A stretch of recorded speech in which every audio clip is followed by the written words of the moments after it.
Okay, so this is a paper I'm writing with Professor Gustav Arrhenius, which is my boss also. And we're still early in the process, so well, it's still quite sketchy. So we talked today about human enhancement. There are many. This discussion is quite old, so I'm just gonna go through here some of the ideas that have been presented of what this means. That we could use technologies in several ways. We could extend lifespan and so on. Annas, one of the critics, has said, described it like this. Bostrom is a very ardent proponent, argues that it would be a very good thing. So what is it, and what are they? So the question of what it is has already been debated a lot. So we were interested in the question of the nature or nurture controversy and the implications of human enhancement for that topic. And this kind of touches on topics that you brought up, and I think that could be potentially important for how this discussion on human enhancement will develop. You all know this, of course. This was a talk prepared for sociologists that didn't know anything about this. But anyway, so we can distinguish enhancement from interventions, negative interventions that can help people who are disabled, or from positive interventions that can enhance or help people which are not disabled, but to improve them within the normal variation of a human. And then we have enhancement, sometimes referred to as radical enhancement, which is to extend the capacity of a person far beyond what the species typical is. Here are some examples. It's supposed to say 120 years there. Okay, so here are some examples of human enhancements. Although these are familiar for you I imagine. What's typical, or what's striking about this is none of these are particularly new, and it seems to me they offer relatively modest enhancements. So that's why I think, and this is perhaps a tangent here, but I think a lot of this debate has kind of got carried away with this techno-utopianism / techno-dystopianism. So instead of talking about the potential consequences of giving citalopram or MDMA to people and if that would be a good thing or a bad thing, we tend to start talking about interventions that would make people like gods or like Borgs, or interventions seen in other sci-fi literature. Okay, so the nature and nurture controversy is of course a huge one, but I'm mostly interested here about this controversy with regards to its political implications. So this debate between these two ideas about what is most influential in shaping the human condition is of course age-old. We have this description of human nature by Hobbes, where we are essentially egocentric or born into conflict with others. We have this much more positive view of human nature from Rousseau, where evil or the badness of mankind is produced by civilization. And the person who's been very influential recently in this discussion is Steven Pinker. And he has pointed out how this nature or nurture controversy comes into contemporary political debates. If we believe that either that human nature is essentially good, or if we believe that we are a blank slate that can be formed by society, then we can allow for very utopian visions of the future. Then there's no constraints about what kind of policies we should pursue. No natural constraints, so to speak. And of course, this was part of the rhetoric in the Soviet Union, where it was believed that the capitalism had created this egocentric people, and that this egoistic nature of humans could be reduced or eliminated by socialism. So this conflict, so to speak, becomes important when thinking about a whole range of different potential policies. For example, in Sweden, we have a lot of now one policy issue that is very central is how we should organize our schools. And this topic has become very politicized in Sweden, where conservative politicians, emphasize the need for more order, and they want to bring about this by empowering teachers to be able to carry out different sanctions against students, for example, taking their mobile phones and things like that. Whereas you have politicians, left or progressive politicians, that argue that no, we should rather eliminate these hierarchical and authoritarian structures that still remain in school, and that these will allow the pupils to flourish and so on. So it's a discussion that is highly relevant today. So yeah, and this is what Pinker also argues, that this conflict is essentially important for policy. If our inner savage is nasty, it means that we'll have to do a lot of nasty things, perhaps. Now, and this position, I hadn't heard the name evil liberal, but okay, I like it. But at least this position is out there that we can somehow use human enhancement to overcome both nature and the implications of this debate, because very few of us are nowadays kind of pure blank slatists.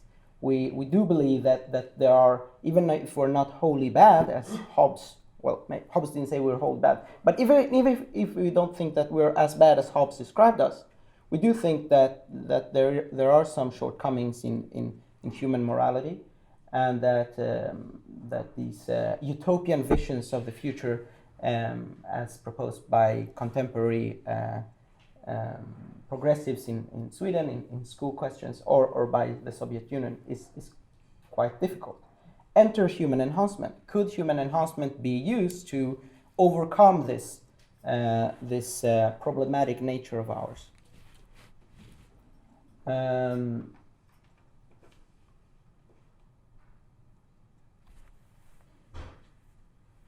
So this is what has been claimed here, that just because something is natural, so to speak, part of our innate nature, it doesn't mean that we can't change it with technology. And that if we use technology to transcend this nasty nature, then we can overcome these conservative appeals. However, is it really true? Is it really true that Hume's law and so on means that no normative implications or claims from human nature can be made? I in the remainder of this talk, I'm going to explore two objections to this and see where it leaves us. I'm afraid I'm not going to be able to give you a good finishing a conclusion, but this will be some of the thoughts that we've been having here. And by nativist, I here mean a person who emphasizes the role of innate nature or and the limitations that this nature has. And one of them is, as you also mentioned, that biology is messy, and that there are not only constraints of what we can do through cultural institutions, there are also constraints of what we can do with technology that we have or that we're likely to develop in the short-term future. On this view, human biology is distinct from other processes like cars or computers that can easily be reimagined and reshaped and whose functions can be formed and reformed very effectively. And of course, we could talk about some human enhancements are in theory possible. I think that Bostrom has this formulation about considering what is consistent with the laws of nature, and anything that is a potential for could be potentially used as a human enhancement device. And I think this is, I mean, of course, it's in. I don't disagree that it is possible, but if we think about the it's not that interesting what would be possible in a billion years or in a million years. I mean, a person who could observe neutrinos might be possible, who knows? But I don't know. I don't think it's that interesting to talk about. So yeah, we must acknowledge that there are limits. And one example concerns precisely moral enhancement that was also discussed previously, and I'm going to present a more a presentation on this paper, which is about moral enhancement in Sydney in a couple of days. So if you're going there, you're welcome to attend that presentation. So we see that moral bioenhancement could, in theory, be used to address problems that arise because of social dilemmas. So social dilemmas are when people fail to cooperate for some reason, and that this cooperation leads to a harmful or detrimental consequence for these people. And of course, many of the global catastrophic risks and existential risks are results of social dilemmas, like arms races, pollution, corruption. So the tragedy of the commons is one of the most well-known, but of course it's not the only one. So three basic dispositions seem important for overcoming social dilemmas, at least on a global level. One of them is altruism, or the disposition to cooperate. Altruistic aggression, which is the disposition to punish defectors, even when you don't have any own interest, when it doesn't benefit you. And xenophilia, which is to extend these to other dispositions to members of the outgroup. But it seems like these dispositions cannot be, as far as we know, with our best understanding of the human brain, be modulated in isolation. You mentioned that oxytocin seems only to improve parochial altruism, and conversely seems to disenhance xenophilia. Serotonin has been shown in some experiments that they need to be reproduced, but to reduce aggression and perhaps also to improve empathy. But it also reduces altruistic aggression. Or it likely reduces altruistic aggression, because altruistic aggression is not a special kind of aggression, it's just aggression. Aggressive individuals tend to punish people that they don't like, and even when they lose from doing so. And this is particularly important in this context, because aggression has been shown to be extremely important for maintaining institutions that are conducive to cooperation. so it seems like if we would improve empathy by reducing aggression, then perhaps we would reduce cooperation, or we would increase social dilemmas. So it seems like if we would like to bioenhance people to produce a beneficial social outcome, we would have to have a much more targeted strategy, where different people are targeted with different interventions, but also perhaps where different people are targeted with different interventions at different moments. And so it seems like we really have the task of bioenhancing people becomes not only the task of distributing some moral drug to the population, but identifying who is too aggressive or too empathetic and when, and trying to rebalance that. And as you can imagine, that is likely to be very difficult.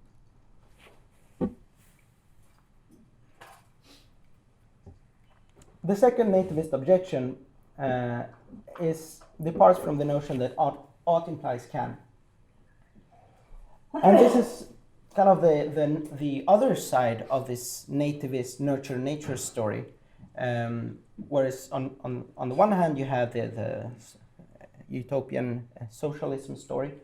On the other hand you have the Larry Summers argument, you could call it, which is an argument to defend or to defend society or the status quo against claims of compensation from people who believe themselves to be discriminated against.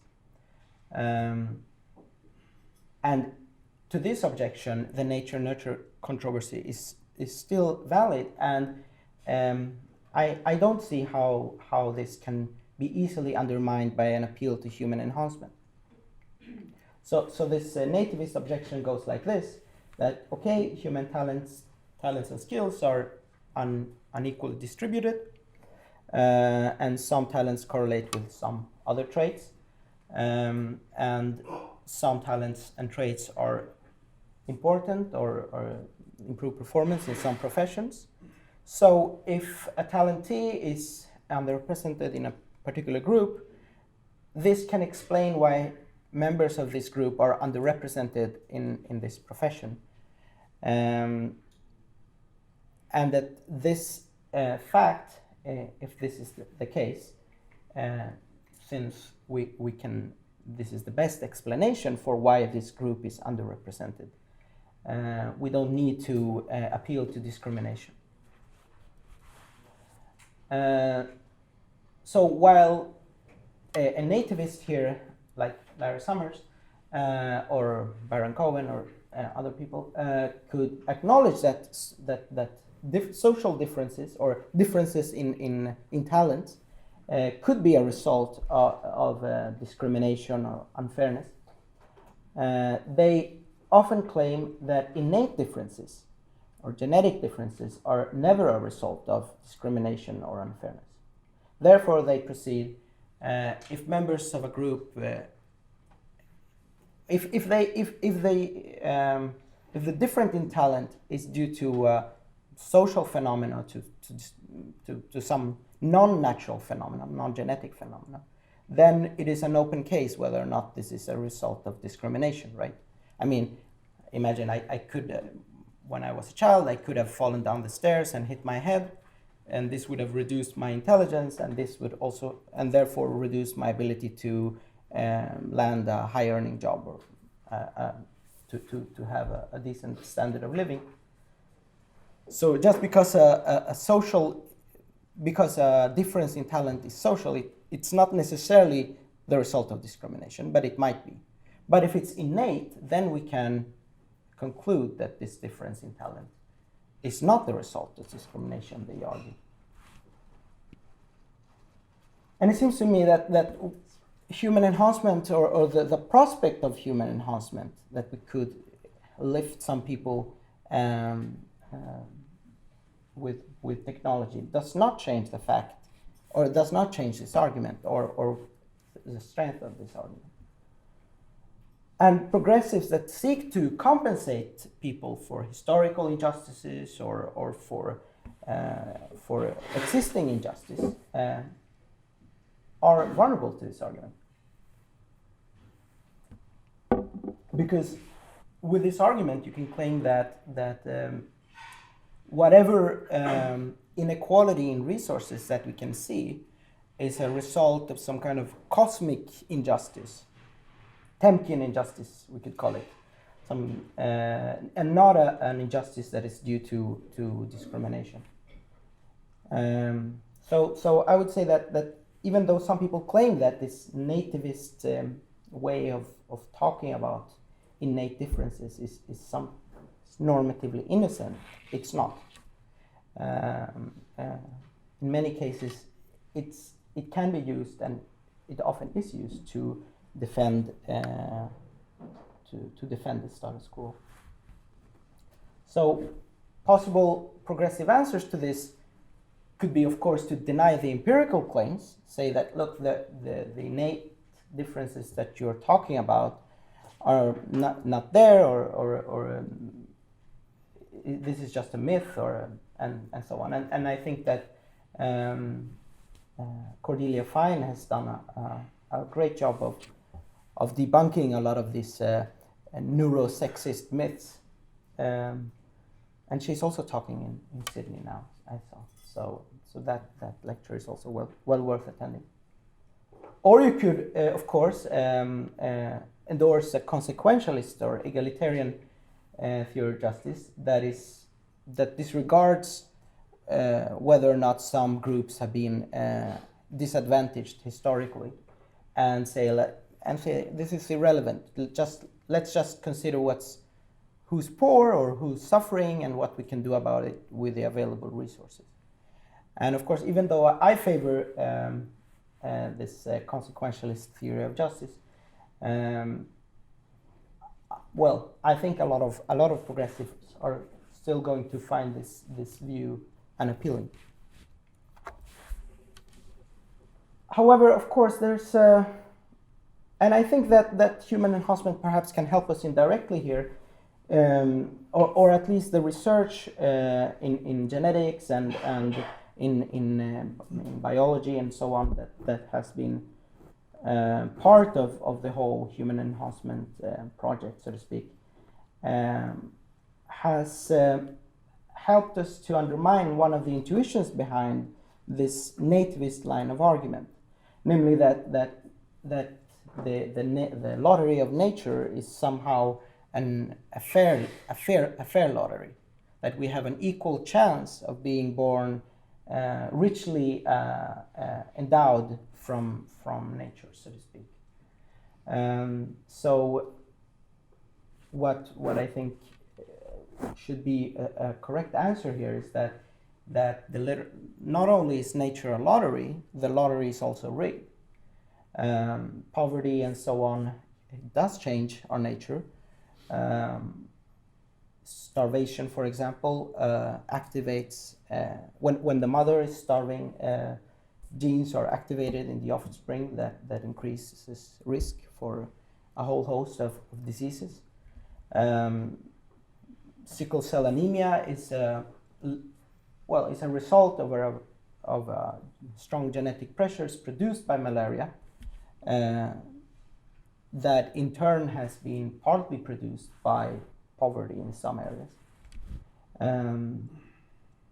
So the idea that somehow nature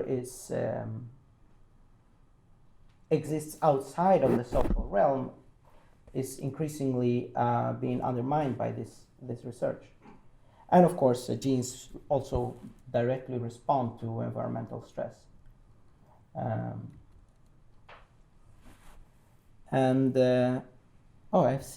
I've been racing through my slides, but this is just better, more time for questions.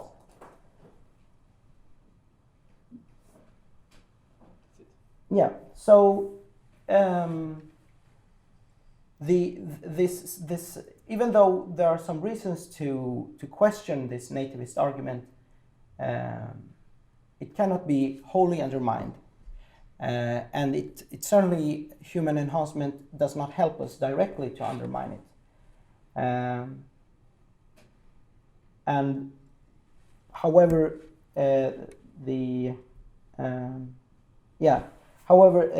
other objection, nativist objection, is that is to question the possibility of radical enhancement, to undermine the plausibility of some of the claims that have been made. I think I removed one sentence here, which is that another aspect of social inequality is that if we have some form of enhancement, even if it's not radical, this might even reinforce the link between the social disadvantage and genetic disadvantage. If rich people increasingly start to do genetic eugenics on their offspring, or otherwise enhance their kids, we're going to be even more. Nativists are going to have even more difficulty in defending their position that nature is essentially a fair lottery. Yeah, that was it. It's really warm by the window. Yeah. Okay, thank you. Questions? Also, I mean, maybe this was implicit in what you were saying, but it's a little bit different than what you said, which you were saying, well, some people will reject the idea, empirical claim that certain things are innate. But the concept of innateness itself is so fundamentally problematic. Biologists do not use that term anymore for very good reason. And it's wrapped up into sort of this cluster concept that has so many other properties that we in folk biologically associate with it. That shouldn't be associated with it. Yeah. It completely ignores the whole gene by environment interaction concepts, the idea that genes don't have potentials that exist independent of environments, blah, blah, blah. Yeah. That, I mean, if you throw out this concept of innateness, which in biology they essentially have, it kind of lingers on in some evolutionary psych realms, but in biology it's gone. And if you get rid of it, I mean, how do you recouch or reclothe these kinds of claims about the relationship between human nature and ethics if you get rid of the concept of innateness? I mean, is there a viable concept of human nature that can be reconfigured in the absence of an innateness concept to be meaningful in these discussions at all? Well, I'm not sure I agree with you firstly. I mean, I do think that you're right, that there's been an underplaying of the enormously rich environment gene interaction in children and young adults, but there are a lot of important traits that, even though they're not directly innate, there's a very strong genetic disposition to develop. For example, intelligence is one such, where we can see that from identical twins that they have very similar levels of IQ, even when reared in different environments. So I think that one estimate was that between 50 and 75% of variation in IQ tests are due to genetic backgrounds. So you want a concept of innateness that is linked to the strength of the disposition, how much it biases the probabilities of certain outcomes across a certain stipulated range of environments. Exactly. Okay. So I mean, and that's why so I want to create the best nativist opponent that I can. I mean, I haven't seen this subtly but perhaps I haven't read enough. But I would say that the most sophisticated nativist would invoke such a idea of innateness.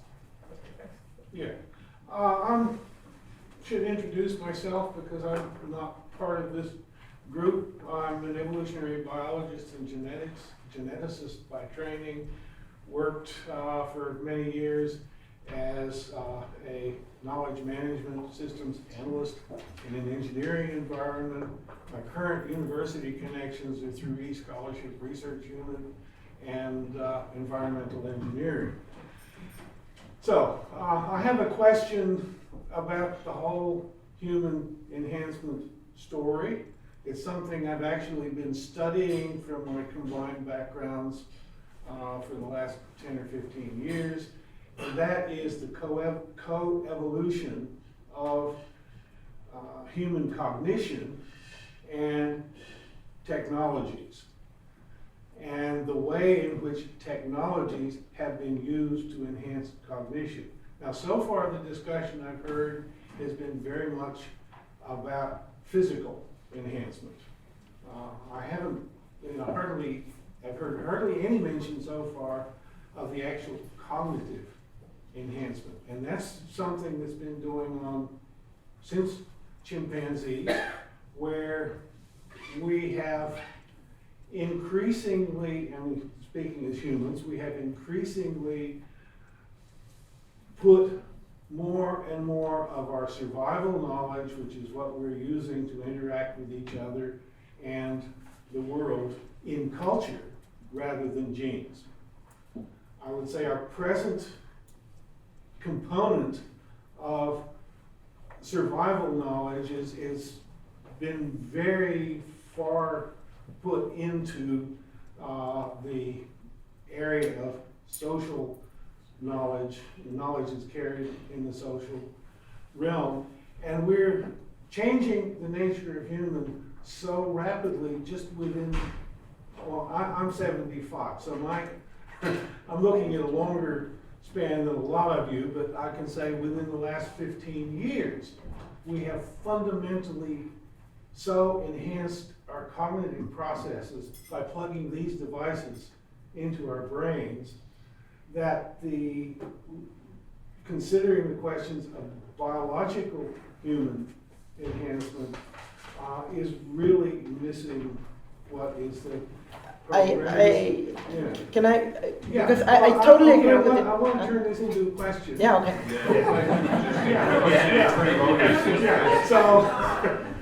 So what I see is what you guys are doing is profoundly important. We've got to have a philosophical understanding of what this enhancement is doing. And I think it does have to concentrate on the role of cognitive enhancement, much more than the physical one. So, how does this affect your story? Well, I think you're right that there's been a lot of focus on drugs and medicines that can make us smarter, and I think that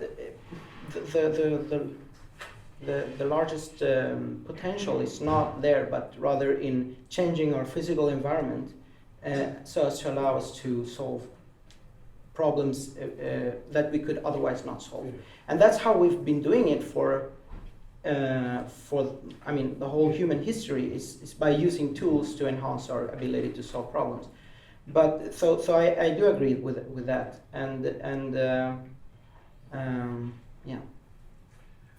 The question of Hobbesian... Can I just ask you to be quick on this? No, yeah, go ahead, but quickly. The question of Hobbesian invulnerability, where we're going is, I think, within another generation or even less, the possibility of disembodied humanity becomes quite possible, given that we're within just very few years of plugging the bionic eye and the bionic ear directly into the cerebrum, and through these devices hooked to the bionic eye and so on, we can control all kinds of technology in the world, not just prostheses that are hooked onto us physically. And maybe it's difficult. Thanks. You have something to say? No. Okay, thank you for that. So Steve? Yeah. I won't say any more. Thank you. Thanks. So this was quite a minor thing. You talked about the importance of aggression in morality, and Russell had talked earlier about the importance of punishment. Yeah. What was all you meant the propensity to punish, or did you have something more in mind? Because on the face of it, you could have an institution that administers punishment without being obviously aggressive about it. Yeah. Okay. So I think when political philosophers talk about punishment, we tend to talk about something very specific. We tend to talk about harm that is delivered by some institution and in accordance with some institutional procedure or something like that. And that is essentially retributive.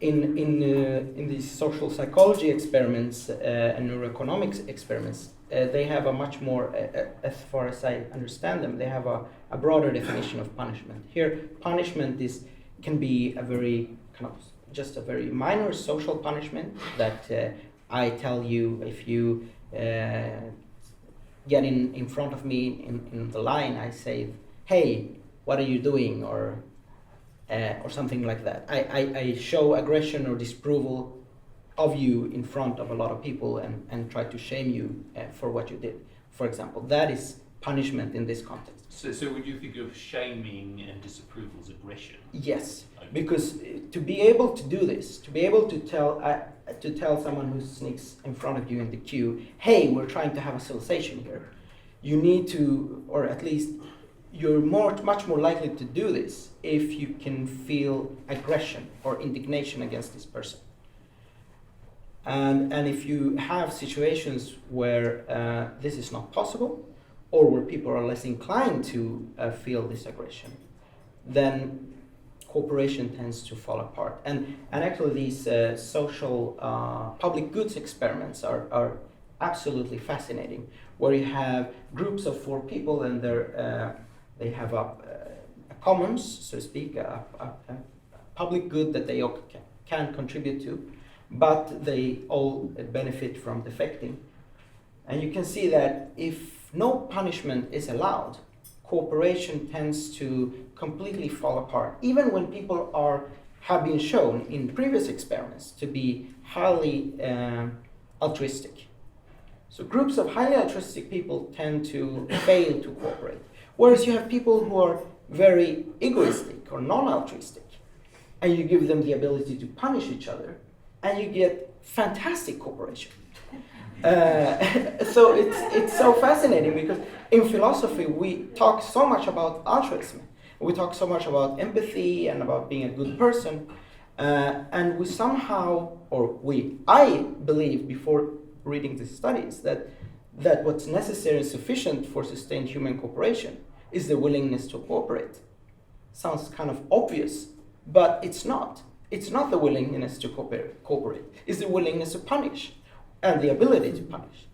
And punishment can mean something institutional, but it also can mean this kind of very decentralized, dissipated social punishment that needs to be ubiquitous. I mean, we couldn't, call the police if somebody took 2 cookies instead of 1 here, right? We need this social shaming or this social disapproval to prevent this kind of behavior.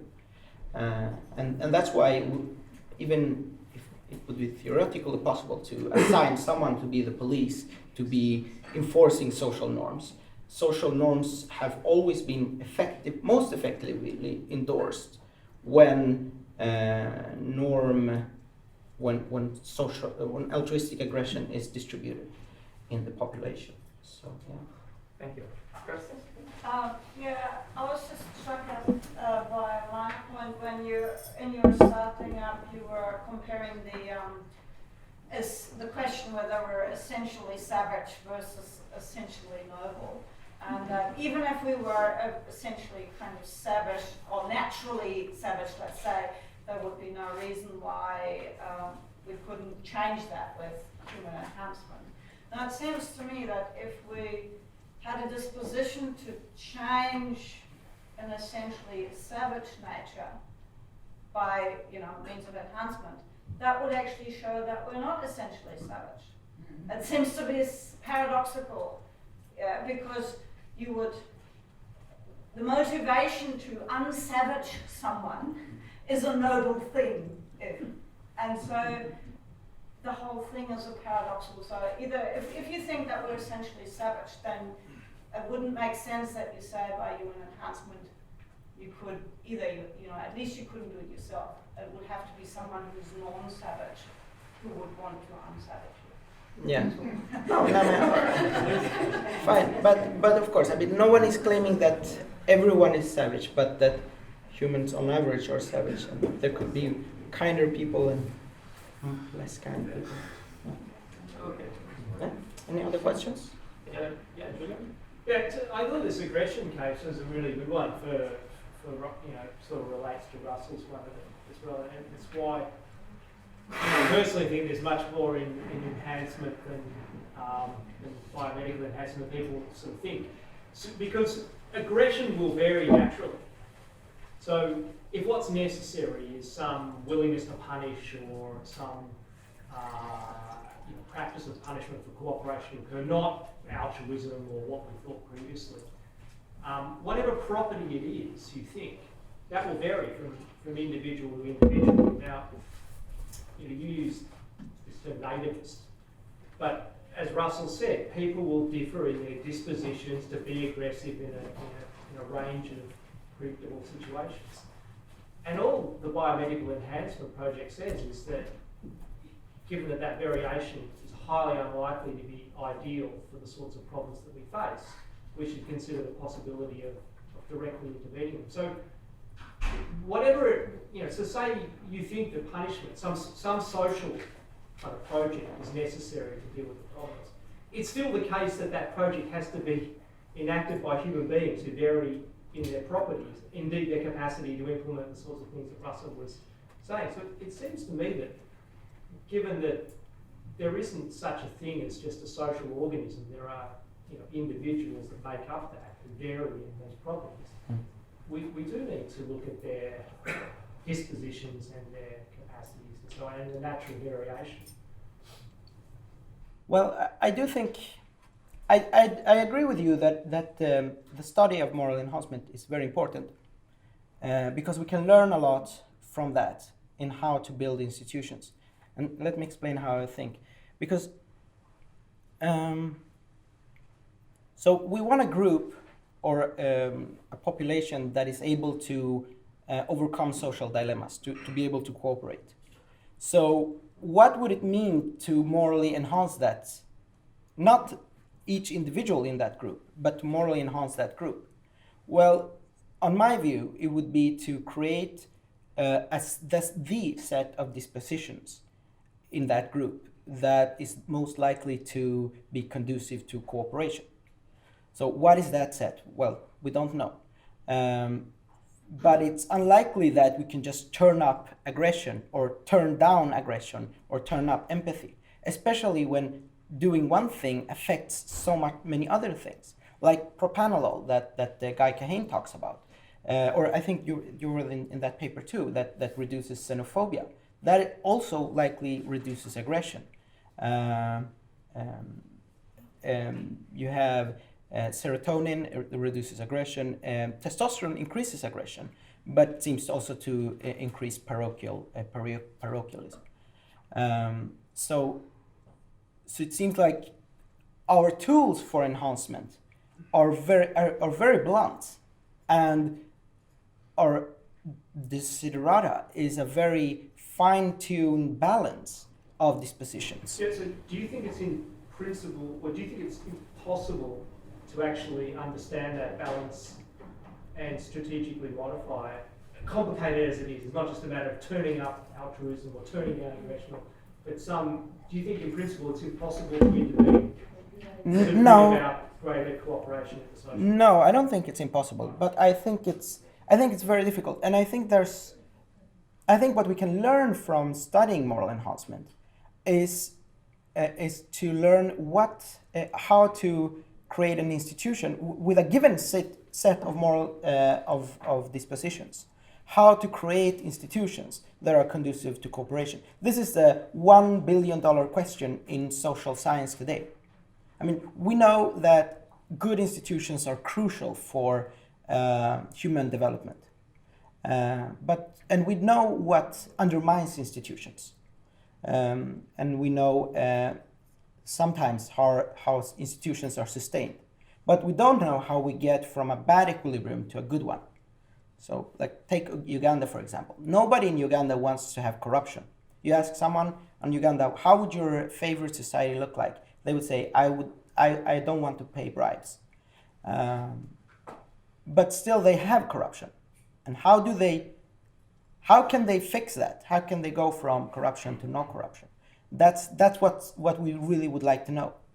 And I think that if we develop means to modulate empathy and aggression and xenophilia or xenophobia, we could run controlled experiments and with a much more stronger power and see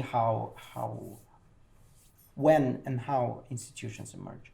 So I think that would be one. Actually, this is what I'm writing an application where we're going to try to do something like this. So yeah. I'm talking as a psychiatrist. My philosophy knowledge is meager. But when people claim that serotonin and oxytocin and a variety of other drugs have effects on, quote, normal people, they are really misinformed. There's quite a lot of literature, and I actually believe in empiricism to a degree, which shows that these drugs will never, I'm being very bold, enhance anything, other than if you're severely depressed, serotonin has an effect. I was severely depressed. I went on one of these sort of drugs, and it helped me, and it helps a lot of my patients. So I tend to veer towards which is so important, psychosocial factors. And if you take just a brief example, Freud was entirely pessimistic about relationships in general.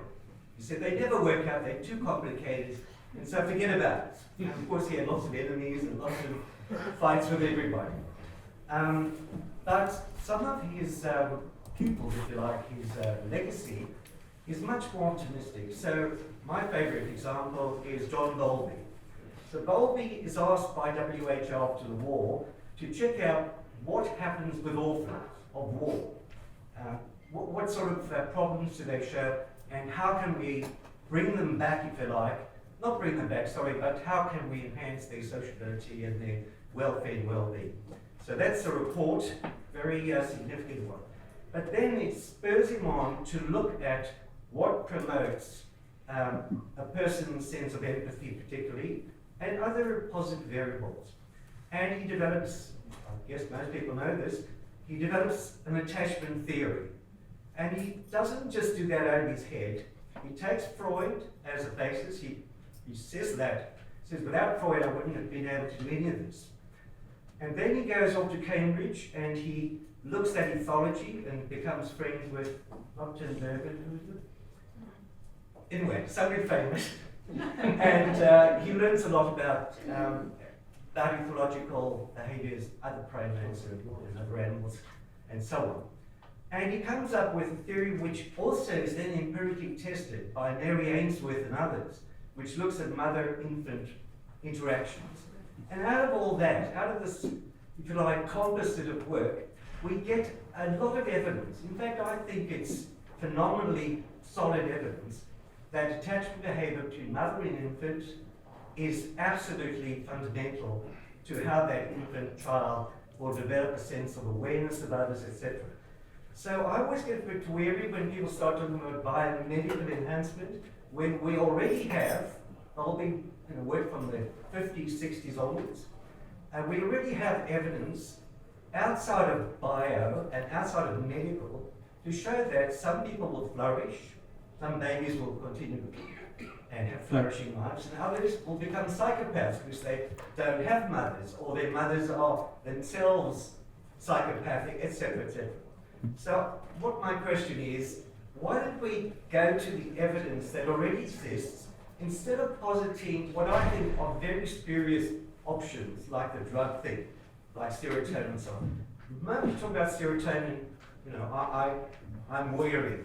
And don't forget that these drugs also have side effects, they have risks. Sure. They can be taken in overdose, etc. I mean, I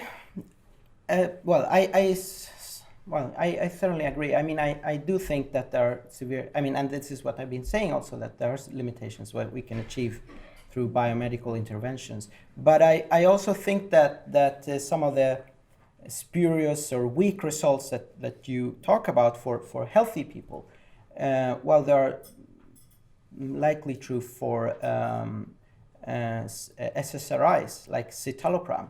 We know, or at least we have anecdotal evidence that drugs like MDMA have very potent effects on emotion and social. If you take people in this room and you put them on citalopram, but what about ecstasy? There will be no significant effect. Okay, yeah, It's citalopram. straightforward, it's been shown. So, I mean, it's pointless, I think, if you like, postulating that. Everything moves towards. So yes. That show that of normal people giving them citalopram, showing that they're less willing to punish unfair offers. What do you make of those stuff? I don't know what evidence you're relying No, on. we're relying on evidence from the I am relying It's a on small study. scientific evidence, and we have to go to the references, to the literature. Molly Crockett, here And they are. compare, And that's the reference. look, you're biased towards looking for the findings that you want. Yeah, if there is a disagreement about evidence, I'm afraid we cannot go on with the discussion. Can I We just don't agree on ask- Can I just ask you to comment on the boldly psychological, natural observations, etc.? Because that's much more relevant to my question. I don't have so much competence in that area, so well, I don't know. We need to get to the facts, which I don't know. I think there is a disagreement about facts here. No, but I think it's the same as Russell's point. It's no doubt that loving your kids is extremely important, and if you don't love them and abuse them, they're going to be psychopaths. Absolutely right, Steve. Fantastic. Everyone agrees with you on that. So no one is disagreeing that we shouldn't employ environmental enhancements. The point is that What's love? You've got to look closely at what you mean by love. Love is, for Freud, love was a delusion. You can't Well, be there is love. a neurobiological definition, there is a psychological definition, there is a romantic definition. Are there other questions? Yeah, so there are any other questions? Otherwise, we can wrap up here. What do you think? Yes. It's a bit earlier than expected, but it's good, so we have more time for lunch. Okay, so thanks to Karim. Thank for you.